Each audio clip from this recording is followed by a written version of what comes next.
रस्त्यांचा प्रकल्प असेल, पाणी पुरवठा योजना असेल, मलनिस्सारणाचे प्रकल्प असतील, या सगळ्या प्रकल्पांना चालना दिली। पाणी पुरवठ्याची 253 कोटी रुपयाची योजना आपण या ठिकाणी मंजूर केली।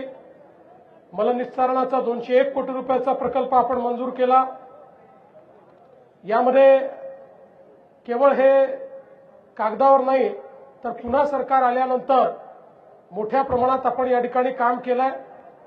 179 कोटी रुपयाच्या पिण्याच्या पाण्याच्या कामाची, पाणी पुरवठ्याची वर्क ऑर्डर आपण नोव्हेंबरमध्ये दिली।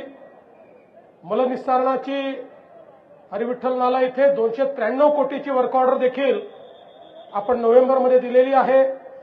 मलनिस्सारणाची पिंपराळा आणि खेडी नाला इथे 383 कोटी रुपयाची वर्क ऑर्डर आपण दिली आहे। पंपिंग स्टेशनची 172 कोटीची, अशी जवळपास 884 कोटी रुपयाची कामं या ठिकाणी आपण या मलनिस्सारणाकरता जळगाव शहरामध्ये दिलेली आहेत। त्यासोबत आपण पीएम ई बस स्टेशन याचं 18 कोटी रुपये दिले। घनकचरा व्यवस्थापनाकरता 16.78 कोटी रुपये दिले। नगरोत्थानमधनं रस्त्यांकरता 38 कोटी रुपये दिले। उद्यान सुशोभीकरणाकरता 5 कोटी दिले। स्टेट कॅन्सर सर्किटच्या अंतर्गत L3 सुविधामध्ये आपण 50 खाटाचं कॅन्सर रुग्णालय या ठिकाणी तयार करतो आहोत। सिमेंट कॉन्क्रीटचे रस्ते आपण तयार केले आहेत। आता त्याचा दुसरा टप्पा देखील आपण त्या ठिकाणी देणार आहोत। आणि म्हणूनच मी असं म्हणेन की 2014 नंतर माननीय मोदीजींनी शहर विकासाकरता ज्या योजना उभ्या केल्या, स्मार्ट सिटीची, अमृत शहरांची, स्वच्छ भारत शहरी मिशन, प्रधानमंत्री आवास योजना शहरी मिशन, या सगळ्या योजनांमुळे मोठ्या प्रमाणात या ठिकाणी निधीची उपलब्धता झाली। सन्माननीय गिरीश भाऊ असतील, गुलाब भाऊ असतील आणि आमचे आमदार राजूमामा भोळे असतील, या सगळ्यांच्या नेतृत्वामध्ये, सन्माननीय खासदारांच्या नेतृत्वामध्ये अतिशय चांगल्या पद्धतीनं विकासाचा प्रयत्न आम्ही केला आहे। आपण बघा, 2014 पूर्वी 800,000 कोटी रुपयाचे आम्ही प्रकल्प घेतले। 800,000 कोटी सोडा, 50 कोटी रुपये देखील महानगरपालिकेला शासनाकडून मिळत नव्हते। आता हजार कोटी रुपयाचे प्रकल्प हे आपण हातामध्ये घेतले आहेत। आता आमचा संकल्प आहे की या ठिकाणी जळगावकरांच्या आशीर्वादाने पुन्हा एकदा भाजप सेना महायुतीचं सरकार या ठिकाणी येणार आहे, महापौर बनणार आहे आणि पुढच्या 5 वर्षामध्ये जळगावला विकसित शहरांच्या श्रेणीत आणण्याचा आम्ही संकल्प केलेला आहे।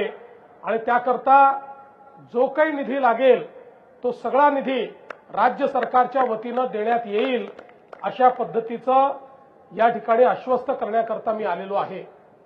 आम्हाला इथले रस्ते असतील, इथले पिण्याचं पाणी असेल, इथली उद्यानं असतील, या सगळ्या गोष्टी तर करायच्याच आहेत, पण त्यासोबत आपल्या तरुणांच्या हाताला काम देण्याकरता या भागामध्ये उद्योग आणायचे आहेत। आणि त्याकरता आपण आता जळगाव जिल्ह्याला स्पेशल दर्जा दिलेला आहे। पूर्वी जो दर्जा केवळ अतिमागास अशा प्रकारच्या जिल्ह्यांना होता, जळगाव जिल्ह्याला आता तोच दर्जा दिल्यामुळे जे काही उद्योगाला स्पेशल इन्सेंटिव्ह आहेत, मोठ्या प्रमाणात त्या ठिकाणी सबसिडीज आहेत, इलेक्ट्रिसिटीची सबसिडी असेल, कॅपिटल सबसिडी असेल, ही आपण जळगाव जिल्ह्याला दिलेली असल्यामुळे जळगाव जिल्ह्यामध्ये आता उद्योग देखील मोठ्या प्रमाणात येतील, याबद्दल आमच्या मनामध्ये शंका नाही। आज महाराष्ट्रामध्ये महायुतीचं सरकार काम करतंय। या सरकारवर विश्वास ठेवत नगरपालिकेच्या निवडणुकीमध्ये 75% नगरपालिका या महायुतीच्या हातात आल्या आहेत।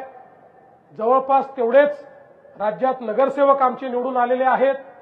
एक प्रकारे महाराष्ट्रातल्या नागरी भागातल्या जनतेने एक मोठा विश्वास हा महायुतीवर दाखवलाय। आणि आता 29 महानगरपालिकांमध्ये आम्ही जवळजवळ सगळ्या महानगरपालिका महायुती म्हणून या ठिकाणी जिंकू, अशा प्रकारचा मला विश्वास आहे। मी पुन्हा एकदा जळगावकरांना आश्वस्त करतो, आम्ही जे सांगतो ते करतो।